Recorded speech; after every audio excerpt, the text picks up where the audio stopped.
Hello नमस्कार दोस्तों, आप सभी को हमारे पीटीएफ परिवार में स्वागत है। बहुत बहुत अभिनंदन है। तो आइए हम लोग शुरुआत करते हैं। अगर बात कर दे तो बिहार स्पेशल का हम लोग शुरुआत करने वाले हैं। बिहार स्पेशल का जो रिवीजन क्लास चल रहा है उसी के बारे में। तो 100 क्वेश्चन का रिवीजन है, आप लोग भी बनाइएगा कितना सही कर रहे हैं, ठीक है। और अभी जो टीचर का एग्ज़ाम है तुरंत ही स्टार्ट होने वाला है, 24 से स्टार्ट होने वाला है। चलिए तो हम लोग शुरुआत करते हैं। आइए पहला क्वेश्चन पे 300 क्वेश्चन हमने कराया था। इसके बाद जितना भी प्रीवियस ईयर में जितना भी पूछे हुए हैं बीपीएससी का उसको भी कराया। तो आई जो वीवीआई है, जो संभावना बन रही है यहाँ से प्रश्न पूछने का, वहाँ पे हम लोग बात करते हैं, रिवीजन कर लेते हैं। तो 301 का क्वेश्चन देखिए, कहता है कि मौर्यकालीन स्थापत्य कला के साक्ष्य प्राप्त हुए हैं। कहाँ से प्राप्त हुए हैं? तो यहाँ देखिए क्या कहता है। देखिए यहाँ पे कहता है कि मौर्यकालीन स्थापत्य कला के साक्ष्य प्राप्त हुए हैं। कहाँ से? तो देखिए ये सारा का सारा जगह से मिलता है, ठीक है। इसलिए उपरोक्त में से क्या हो जाएगा? इसका आंसर डी हो जाता है, डी हो जाता है, ठीक है। चलिए फटाफट हम लोग रिवाइज कर लेते हैं। अगला क्वेश्चन देखिए, यहाँ पे कहता है कि बिहार पर गढ़वालों के आधिपत्य का प्रमाण मिलता है। 302 क्या हो जाएगा? तो देखिए इसका आंसर हो जाता है आपका मनेर ताम्रपत्र से मिलता है इसका उल्लेख। कहाँ से? तो ए आंसर हो जाएगा, मनेर ताम्रपत्र से इसका वर्णन मिलता है। अगला सवाल देखते हैं हम लोग तीसरा देखिए, कहता है कि बिहार के किस तुर्क राजवंश के अभिलेख प्राप्त हुए हैं, ठीक है। किस तुर्क राजवंश के अभिलेख प्राप्त हुए हैं? तो क्या हो जाएगा 3 का? तो ये देखिए तुगलक वंश से हो जाता है। किससे? तो तुगलक वंश। इसका ऑप्शन क्या हो जाएगा? सी। कहता है कि बिहार के कौन सा तुर्क राजवंश के अभिलेख प्राप्त हुए हैं? तो किसका? तो तुगलक वंश का मिला है। अगला सवाल देखिएगा, हम लोग का चौथा सवाल है। चौथा सवाल कहता है कि बिहार के किस क्षेत्र के संबंध में बसातीनुल उन्स एक मूल्यवान स्रोत है? 4 नंबर क्या हो जाएगा? तो देखिए यह तिरहुत से मिलता है। कौन सा? तो तिरहुत हो जाएगा। इसका आंसर देखिए सी हो जाता है। किस क्षेत्र से? तो तिरहुत से। तिरहुत का जो क्षेत्र है यहीं से प्राप्त होता है। देखिए 5 नंबर सवाल हम लोग देखेंगे यहाँ पे। 5 नंबर सवाल कहता है कि बिहार आने वाले महत्वपूर्ण चीनी यात्री का नाम है, कौन सा है? तो 5 का क्या हो जाएगा? तो देखिए ये सारे नाम होते हैं, ये सारा के सारे हो जाएगा, इसलिए आंसर क्या होगा? डी हो जाता है। इसका आंसर डी हो जाएगा, ठीक है। इसका आंसर क्या हो जाएगा? डी हो जाएगा। चलिए बनाते रहिए आप लोग भी, कितना सही कर ले रहे हैं।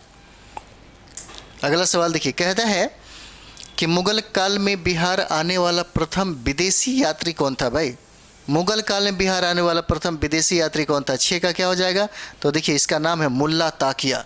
क्या नाम है? ए आंसर हो जाएगा, मुल्ला ताकिया आंसर हो जाता है, ठीक है। अगला सवाल देखते हैं हम लोग। 7 नंबर सवाल है। कहता है कि निम्नलिखित यूरोपीय यात्रियों में कौन बिहार नहीं आया था? 7 नंबर देखिए, कौन बिहार नहीं आया था? कौन नहीं आया था? तो ये बर्नियर होता है, फ्रांसिस बर्नियर जो है ये नहीं आ पाता है। आंसर क्या हो जाएगा? इसका बी आंसर हो जाता है, ठीक है। चलिए अगला सवाल देखते हैं हम लोग। 308 नंबर सवाल देखिएगा।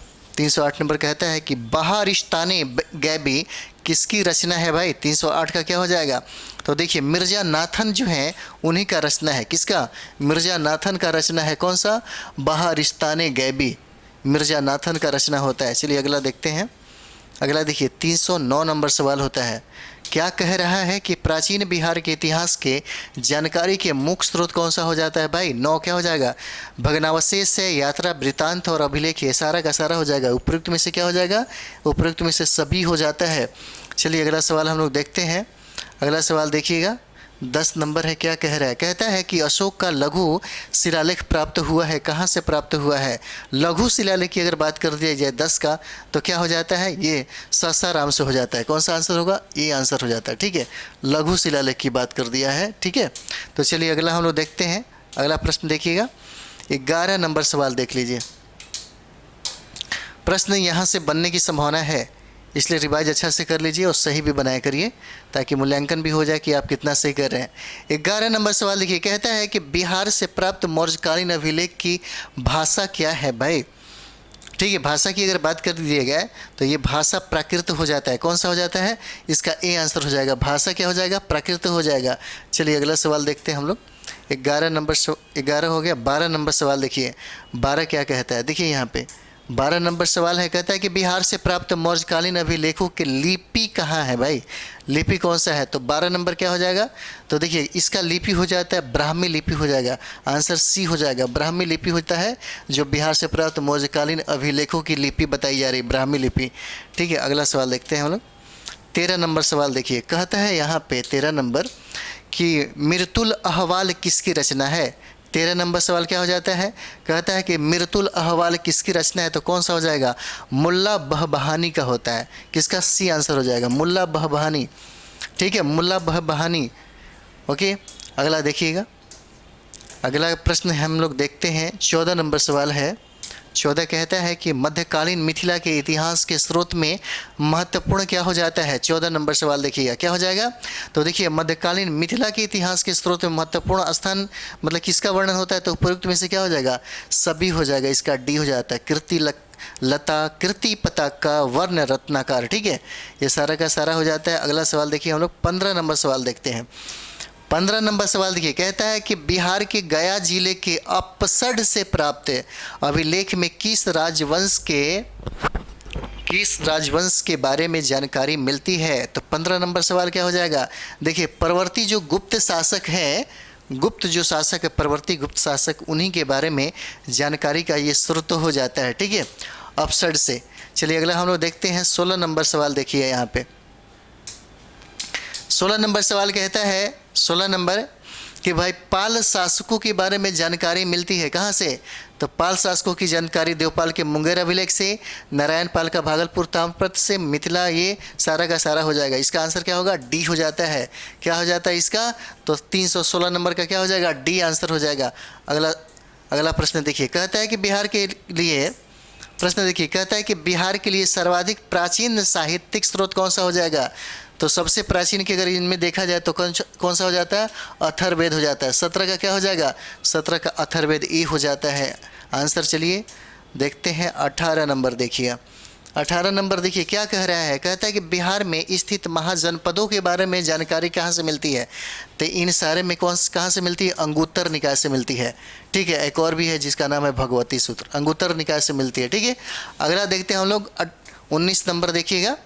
19 नंबर सवाल देखिए, कहता है कि नालंदा के सराय टीला में उत्खनन से प्राप्त हुआ है, क्या प्राप्त हुआ भाई, 319 का क्या हो जाएगा, तो पालकाल का बौद्ध विहार है। आंसर नंबर सी होता है इसका, सी कौन सा, तो पालकाल का बौद्ध विहार हो जाएगा। ठीक है, अगला प्रश्न देखते हैं हम लोग 20 नंबर सवाल देखिएगा। 20 नंबर सवाल देखिए, कहता है कि बौद्ध साहित्य विनय पिटक एवं दिग्ध निकाय से जानकारी मिलती है। 20 क्या कहता है, तो देखिएगा इसकी जानकारी मिलती है मगध के राजतंत्र एवं वैशाली के गणतंत्रों के बारे में मिलती है, और मर्योत्तर बिहार के बारे में जानकारी मिलती है। इसका मतलब आंसर क्या हो जाएगा, सी आंसर हो जाएगा। ए और बी दोनों हो जाता है, सी आंसर हो जाएगा। ठीक है, चलिए अगला हम लोग देखते हैं यहाँ पे। अगला सवाल देखिए, कह रहा है कि बिहार में बड़े पैमाने पर उत्खनन कार्य करवाने वाला तथा कई प्राचीन स्थलों की खोज करने वाले पुरातत्ववेता कौन है भाई। तो 21 नंबर सवाल का क्या हो जाएगा, इनको बोलते हैं कनिंघम। इनका नाम क्या होता है, डी, कनिंघम हो जाते हैं। ठीक है, कनिंघम हो जाते हैं। अगला सवाल हम लोग देखते हैं 22 नंबर सवाल देखिएगा। 22 नंबर सवाल कहता है कि नालंदा में स्थित बाड़ा गांव यानी कि नालंदा महाविहार का पता किसने लगाया। तो 22 नंबर क्या हो जाएगा, और ये पता लगाने वाला व्यक्ति कौन था, ये भी कनिंघम ही था। कौन, तो कनिंघम हो जाते हैं। ठीक है, कनिंघम हो जाएंगे। नालंदा में स्थित बड़ा गांव का पता लगाने वाला यही है, कनिंघम। अगला सवाल देखिए 23 नंबर क्या कह रहा है, आपके सामने है। कहता है कि पुरातत्ववेता कनिंघम ने बिहार में खोज की थी, किसका किया था भाई। तो 23 नंबर सवाल देखिए, तो अगर देखा जाए तो सारा का सारा हो जाएगा यहाँ पे। केसरिया स्तूप देखिए जो चंपारण में है, विश्व का सबसे बड़ा बौद्ध स्तूप हो जाएगा। उसके बाद लौरिया अरेराज का अशोक स्तंभ हो जाता है, और बसाड़ के अवशेषों के आधार पर वैशाली प्राचीन यानी कि इसका सारा का खोज किसने किया था, कनिंघम ने किया था। ठीक है, चलिए अगला सवाल हम लोग देखते हैं यहाँ पे। 24 नंबर सवाल देखिए, कह रहा है कि विदेह के राजा जनक ने निष्क या सुवर्ण या सतनाम उपहार में दिए, यह कहाँ वर्णित है। तो 24 नंबर क्या हो जाएगा, तो 24 का क्या हो जाएगा, बृहदारण्यक उपनिषद में होता है इसका वर्णन, बृहदारण्यक उपनिषद में। याद रखेंगे आप लोग, सी इसका आंसर हो जाएगा। ठीक है, चलिए अगला सवाल हम लोग देखते हैं। 25 नंबर देखिए क्या कह रहा है। देखिए 25 नंबर सवाल देखते हैं। कहता है कि बिहार से प्राप्त मौर्य अभिलेखों की लिपि क्या है। तो मौर्य अभिलेखों की लिपि हमने क्या बताई थी, ब्राह्मी बताई थी। ठीक है, ब्राह्मी, लेकिन यहाँ पे तो है नहीं, इसका मतलब उपरोक्त में से कोई नहीं हो जाएगा। ठीक है, तो चलिए अगला हम लोग देखते हैं। 26 नंबर सवाल क्या कह रहा है। देखिए 26 कहता है कि बिहार से प्राप्त पहला द्विभाषी अभिलेख किस मध्यकालीन शासक से संबंधित है। बात जब मध्यकालीन की आ जाती है तो किससे हो जाएगा, तो देखिए द्विभाषी अभिलेख, और 26 नंबर सवाल हो जाता है कौन हो जाएगा, तो ये देखिए द्विभाषी मतलब शेरशाह, ये मध्यकालीन भारत के सुल्तान हो जाते हैं। ठीक है, शेरशाह से संबंधित है द्विभाषी, याद रखिएगा। 27 नंबर सवाल देख लीजिए क्या कह रहा है। 27 नंबर कहता है यहाँ पे, वह पहला मुगल शासक कौन था जिसके अभिलेख बिहार में मिले हैं। ठीक है, 27 नंबर सवाल है, क्या कहता है, तो देखिएगा वह मुगल बादशाह कौन होता है, वो बादशाह जो है वो अकबर हो जाता है। सी अकबर हो जाएगा, बादशाह जो है अकबर हो जाएगा। अगला नंबर सवाल देखिए क्या कह रहा है। देखिए कहता है 28 नंबर, कहता है यहाँ पे कि बौद्ध धार्मिक साहित्य में कौन ग्रंथ प्राचीन बिहार के इतिहास के संबंध में जानकारी का स्रोत है। कौन हो जाएगा, तो 328 नंबर देखते हैं क्या हो रहा है। तो देखिए क्या हो जाएगा, इसमें देखिएगा 4 ऑप्शन है, इसका आंसर दीर्घ निकाय हो जाएगा। क्या हो जाएगा, दीर्घ निकाय हो जाता है। और बौद्ध धार्मिक साहित्य में कौन सा ग्रंथ कहता है कि इतिहास के संबंध में जानकारी का स्रोत है, तो दीर्घ निकाय हो जाता है। ठीक है, चलिए अगला सवाल हम लोग देखते हैं। 29 नंबर सवाल देख लीजिए क्या कह रहा है। 29 नंबर सवाल देखिए, कहता है यहाँ पे कहता है कि सियर उल मुताखरीन की रचना किसने किया था। 29 नंबर सवाल देखिए क्या कह रहा है, कहता है कि सियर उल मुताखरीन की रचना किसने किया था। इसका आंसर ए हो जाएगा, गुलाम हुसैन तबतबाई ने। गुलाम हुसैन तबतबाई ने इसकी रचना किया था, सियर उल मुताखरीन की। ठीक है, अगला चलिए सवाल हम लोग देखते हैं। 30 नंबर, मुल्ला बहबहानी यात्री थे कहाँ से। ये बहुत VVI है, ये VPC में पूछा हुआ प्रश्न है। कहता है कि मुल्ला बहबहानी यात्री थे।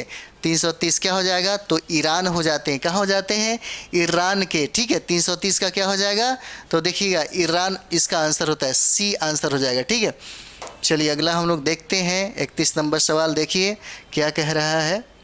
कहता है कि आधुनिक बिहार के अध्ययन के लिए स्रोत है कौन सा भाई।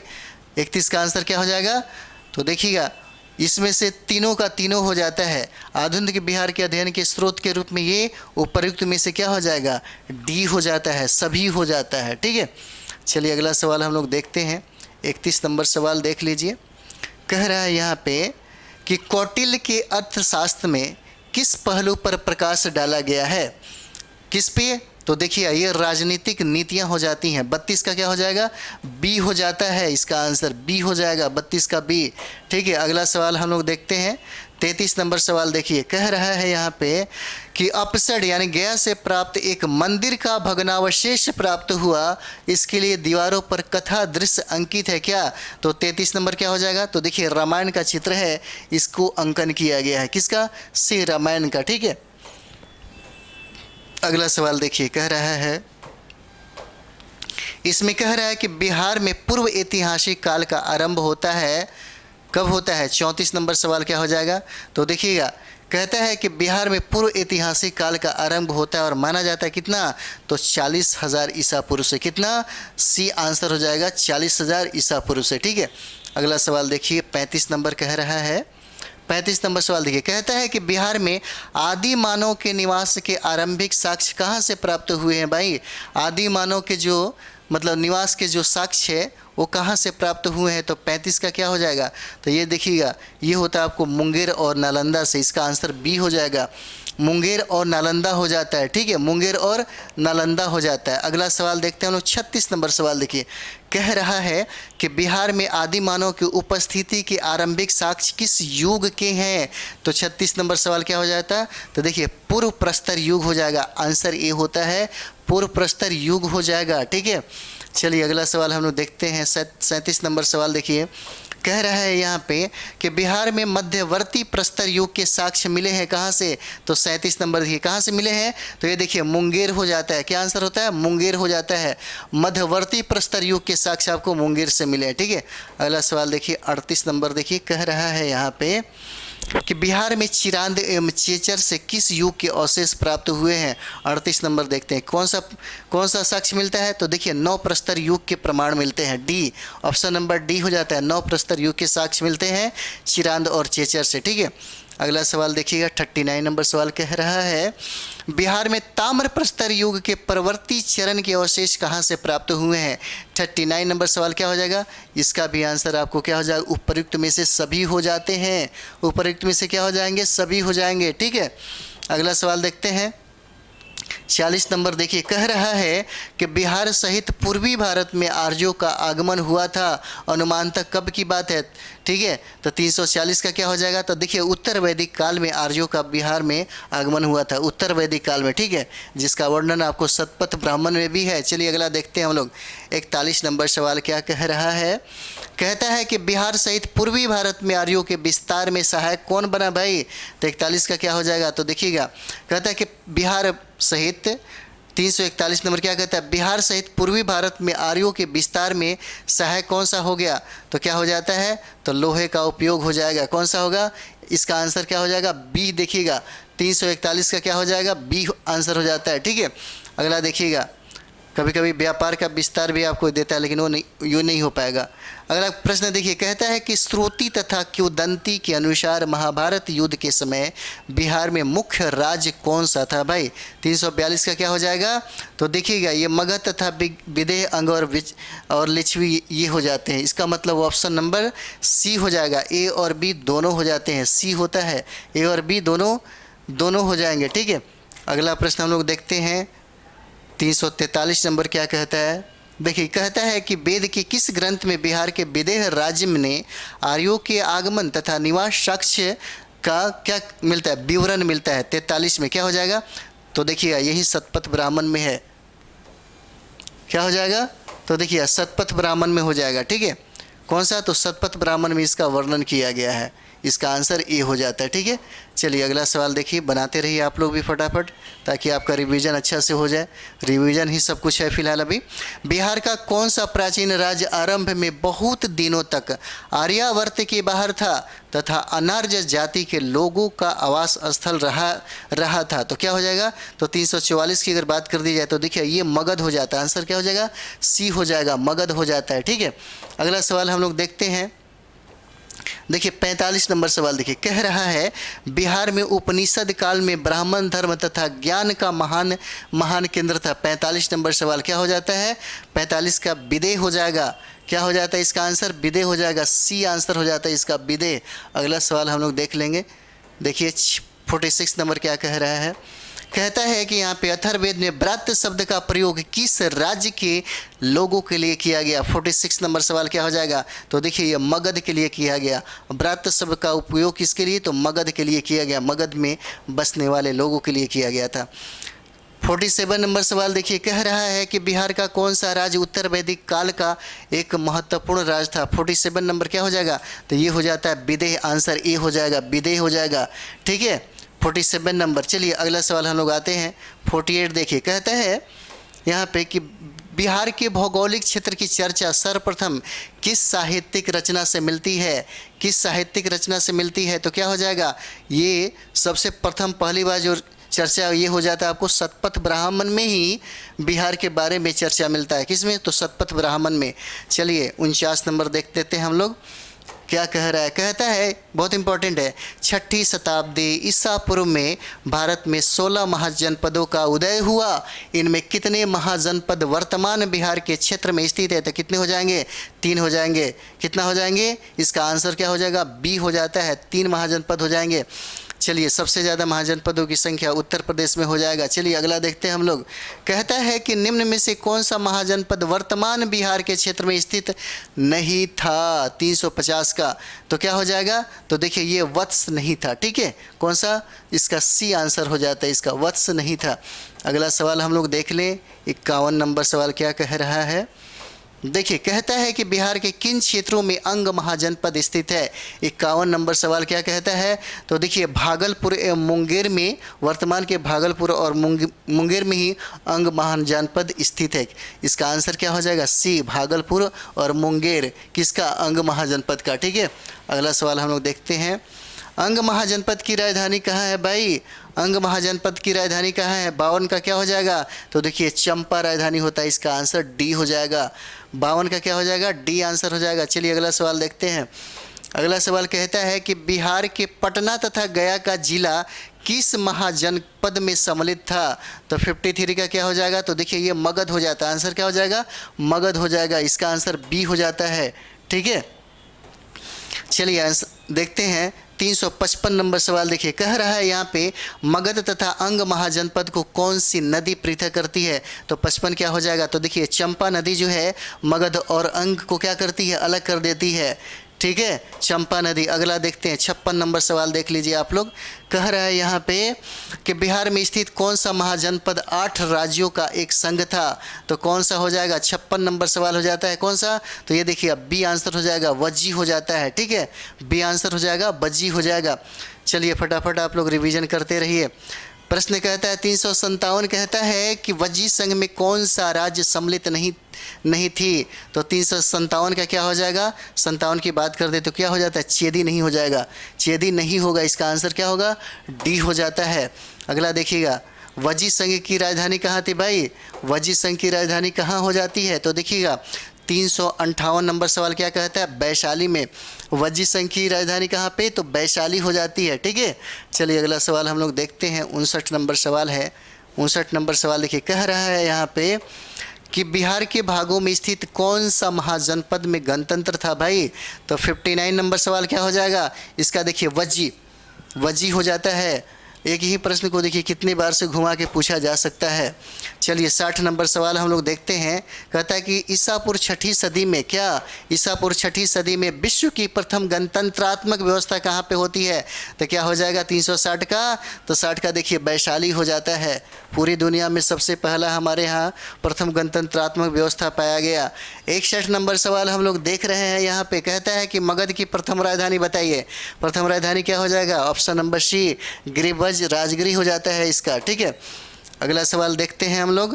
कहता है कि प्राचीन भारत के 16 महाजनपदों में से एक था, कौन था। तो प्राचीन भारत के 16 महाजनपदों में से एक था, कौन हो जाएगा, तो देखिए ये होता है अंग। इसका राजधानी क्या होगा, डी होगा। इसका आंसर क्या होगा, डी होता है, अंग हो जाएगा। ठीक है, अगला सवाल देखते हैं 63 नंबर सवाल। देखिए 63 कहता है यहाँ पे कि विश्व का पहला गणतंत्र वैशाली में किसके द्वारा स्थापित किया गया भाई, किसके द्वारा। तो क्या कहता है 63 की सवाल हो जाता है, क्या हो जाएगा, ये देखिए लिच्छवियों के द्वारा। किसके द्वारा, डी आंसर याद करिएगा, ये आपको बहुत ही वीवीआई है, इसे याद कर लीजिए। विश्व का पहला गणतंत्र वैशाली में किसके द्वारा स्थापित किया गया, तो लिच्छवियों के द्वारा स्थापित होता है। अगला सवाल हम लोग करते हैं। ये देखिए 64 नंबर सवाल है हमारे पास। कहता है कि जैन धर्म के वास्तविक संस्थापक और 24वें एवं अंतिम तीर्थंकर महावीर का जन्म कहाँ हुआ था भाई। तो 64 क्या हो जाता है, तो देखिए कुंडल ग्राम में हुआ था। कहाँ पे, कुंडल ग्राम में हुआ था। इसका आंसर क्या हो जाएगा, सी हो जाएगा। अगला सवाल हम लोग देख रहे हैं 65। देखिए कहता है कि महावीर के जन्म स्थान कुंडग्राम बिहार के किस जिले में है। 65 नंबर क्या हो जाएगा, तो देखिए ये क्या हो जाता है, ये देखिए वैशाली में पड़ेगा। कहाँ होता है, तो इसका आंसर देखिए ये क्या हो जाएगा, तो ये देखिए वैशाली में हो जाएगा। कहाँ पे, तो वैशाली में हो जाता है। ठीक है, अगला सवाल हम लोग देख रहे हैं। अगला सवाल देखिए कह रहा है यहाँ पे कि महावीर स्वामी के पिता सिद्धार्थ का संबंध था कहाँ से। तो 366 की बात करेंगे, कहाँ से हो जाता है, तो देखिए ये वज्जी संघ से हो जाएगा। आंसर क्या हो जाएगा, सी हो जाता है। इनका संबंध किससे था, तो वज्जी संघ से हो जाएगा, सी आंसर हो जाता है इसका। ठीक है, चलिए अगला सवाल हम लोग करते हैं। अगला सवाल देखिए क्या है, 367 नंबर सवाल कहता है महावीर स्वामी की माता त्रिशला राजकुमारी थी। कहाँ की भाई, 367 का 367 क्या होता है, 67 क्या हो जाएगा, तो ये लिच्छवी आंसर होता है। इसका आंसर क्या हो जाएगा, इसका आंसर देखिए, इसका आंसर होता है लिच्छवी हो जाएगा, ए आंसर हो जाएगा। ठीक है, चलिए अगला सवाल हम लोग देखते हैं। अगला सवाल देखिए 68 नंबर सवाल देखिएगा। कहता है कि महावीर स्वामी ने अपना अंतिम उपदेश दिया था कहाँ पे, 68 नंबर कहाँ पे दिया था, तो पावापुरी में दिया था। 368 का क्या हो जाएगा, ये हो जाएगा पावापुरी।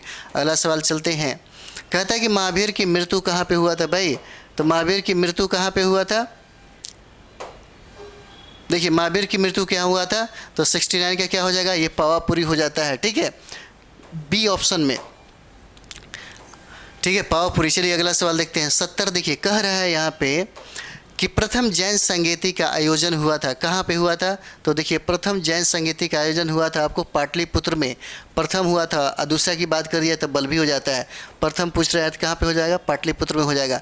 चलिए अगला सवाल देखते हैं। कहता है कि प्रथम जैन संगीति का आयोजन किसकी शासनकाल में हुआ, 71 नंबर सवाल क्या हो जाएगा, तो देखिए किसके समय में, तो चंद्रगुप्त मौर्य के समय में हुआ था। आंसर ए हो जाएगा, चंद्रगुप्त मौर्य के समय में।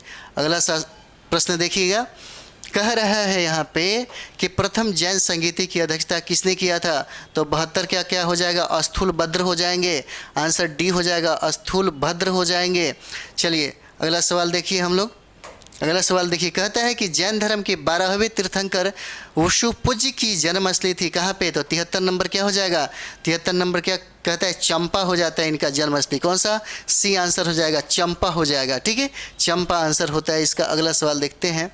अगला सवाल देखिए, कह रहा है बौद्ध धर्म के संस्थापक गौतम बुद्ध ने गृह त्याग के उपरांत सर्वप्रथम गए थे, कहाँ पे गए थे, 74 नंबर देखिए कहाँ पे गए थे, तो वैशाली के समीप थे जिनका नाम था अल्लार कलाम के आश्रम में गए हुए थे।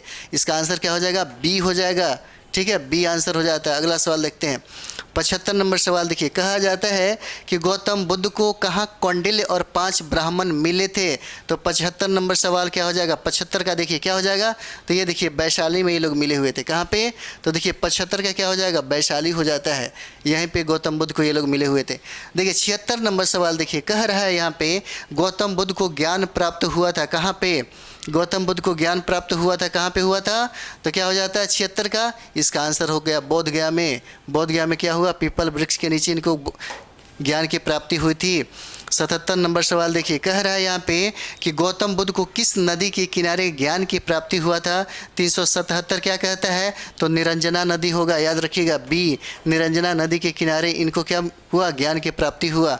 चलिए 78 नंबर सवाल हम लोग देखते हैं। 78 नंबर सवाल देखिए, कह रहा है यहाँ पे कि द्वितीय बौद्ध संगीति का आयोजन वैशाली में हुआ, इसमें किए गए कार्य क्या थे भाई, तो 78 नंबर सवाल क्या होगा, तो देखिएगा बौद्ध धर्म 2 भागों में, कितने भागों में, 2 भागों में, कौन सा, स्थाविर और महासंघी के रूप में क्या हुआ, बट गया, 2 भागों में क्या हुआ, इसका विभाजन हो गया। चलिए आंसर नंबर देखते हैं। अगला 79 क्या कहता है, 79 देखिए इंपॉर्टेंट हो जाता है बहुत ज़्यादा। इसमें कहता है कि तृतीय बौद्ध संगीति का आयोजन पाटलिपुत्र में हुआ, इसमें किए गए कार्य कौन सा हो जाता है, 79 का, तो कौन सा हो जाता है, तो ये आंसर देख लीजिए आप।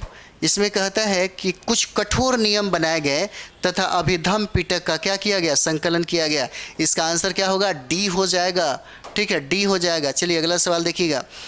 380 का क्या कह रहा है, कहता है कि निम्नांकित में किस नगर से महात्मा बुद्ध का घनिष्ठ संबंध था भाई, घनिष्ठ संबंध 80 में क्या हो जाएगा, तो देखिए सभी का सभी हो जाता है, राजगीर, बोध गया, वैशाली, तीनों से इनका घनिष्ठ संबंध था। आंसर डी हो जाता है। अगला सवाल देखते हैं। 81 नंबर देखिए, कह रहा है यहाँ पे महात्मा बुद्ध ने पाटलिपुत्र के विनाश के कारणों की भविष्यवाणी की थी, उन सम्मिलित थी, क्या हो जाता है 381 का, तो देखिएगा उन्होंने कहा कि बाढ़ के द्वारा खत्म हो जाएगा अग्नि और आंतरिक कला, और सारा का सारा उनका भविष्यवाणी सही है निकला। चलिए क्या होता है, आंसर डी हो जाता है, महात्मा बुद्ध ने पाटलिपुत्र के विनाश के कारणों की भविष्यवाणी की थी। ठीक है, तो चलिए अगला हम लोग देखते हैं। 82 नंबर सवाल देखिए।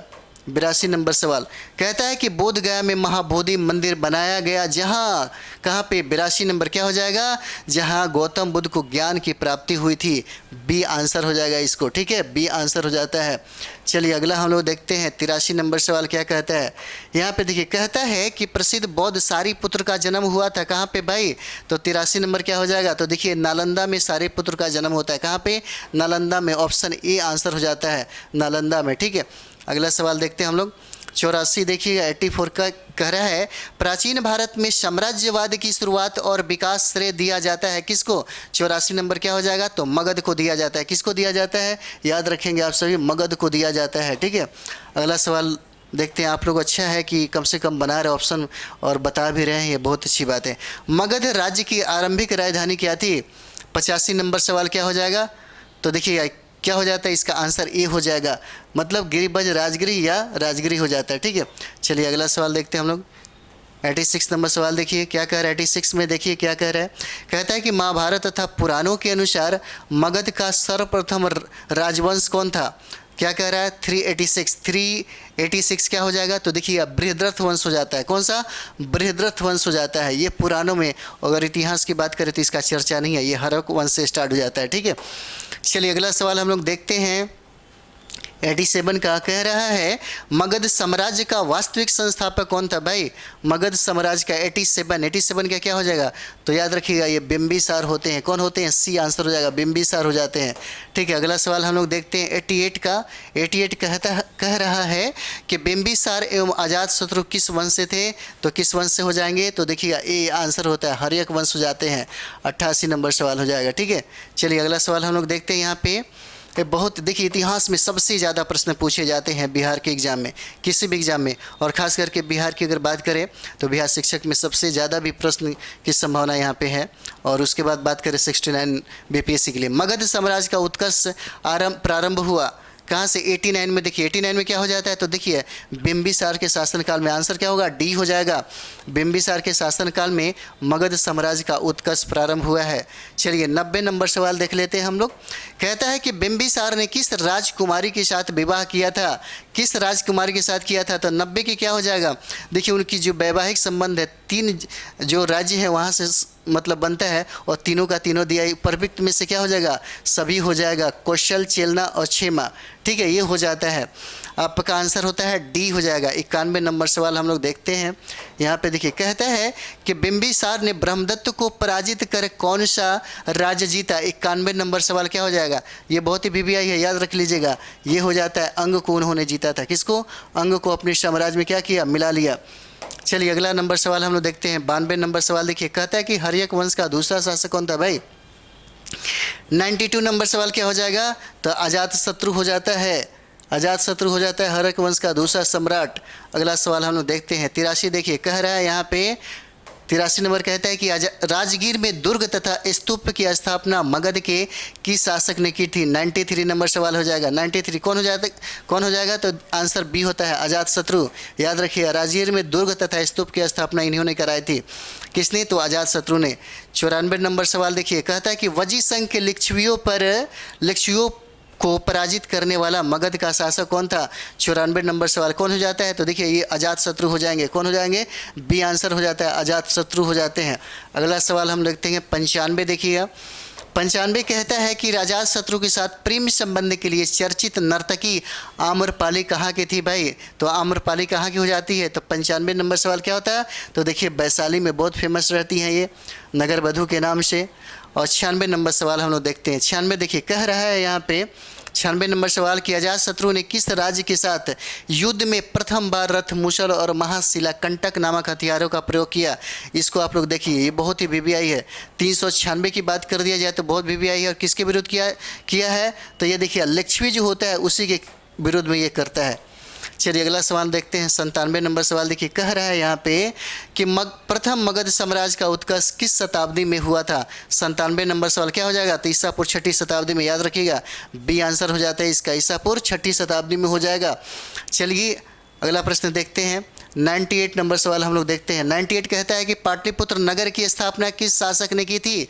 किस शासक ने की थी पाटलिपुत्र नगर की स्थापना? कौन हो जाता है? 98 का क्या हो जाएगा? उदयन हो जाता है, उदयन हो जाता है। और इन्होंने ही वहाँ से अपनी राजधानी को परिवर्तित करके पाटलिपुत्र लेकर के आते हैं। ठीक है, 99 नंबर सवाल देखिए 399 कहता है किस राजा ने पाटलिपुत्र को सर्वप्रथम मगध की राजधानी बनाया? कौन सा हो जाएगा? 99 ये उदयन हो जाता है। कौन सा? उदयन हो जाता है। ठीक है, अगला सवाल हम लोग देखते हैं। अंतिम सवाल है हमारा, हर्यक वंश का अंतिम शासक कौन है? भाई तो कौन हो जाएगा? तो नागदशक हो जाती है। इसका आंसर क्या होगा? सी आंसर हो जाता है, नागदशक। ठीक है, तो इस सेशन के साथ ये आपका रिवीजन कंप्लीट होता है। ठीक है, अगला फिर से हम आपको मतलब क्वेश्चन तो बहुत ज़्यादा है, लगभग 1000 के राउंड में इसमें है, जल्दी जल्दी हम आपको करा देंगे। ठीक है, तो चलिए हम नेक्स्ट वीडियो में मिलते हैं। थोड़ा सा इसको लाइक करिए, शेयर करिए, थोड़ा लाइक भी करा करिए, लाइक करिए, कमेंट्स तो आप लोग कर रहे हैं, अच्छी बात है। और कम से कम बनाया करिए कि आप लोगों ने कितना स्कोर किया। अच्छा स्कोर आप लोग कर रहे हैं, बढ़िया स्कोर कर रहे हैं, रिजल्ट की पूरी संभावना है, ठीक है। थोड़ा सा हमारे सेशन को ज़्यादा से ज़्यादा शेयर करें ताकि आपके दोस्तों के साथ साथ आपके जितने भी साथी संगी हैं उनको फ़ायदा हो सके, ठीक है। चलिए नेक्स्ट वीडियो मिलते हैं। थैंक यू वेरी मच, बहुत बहुत धन्यवाद आप सभी लोगों को।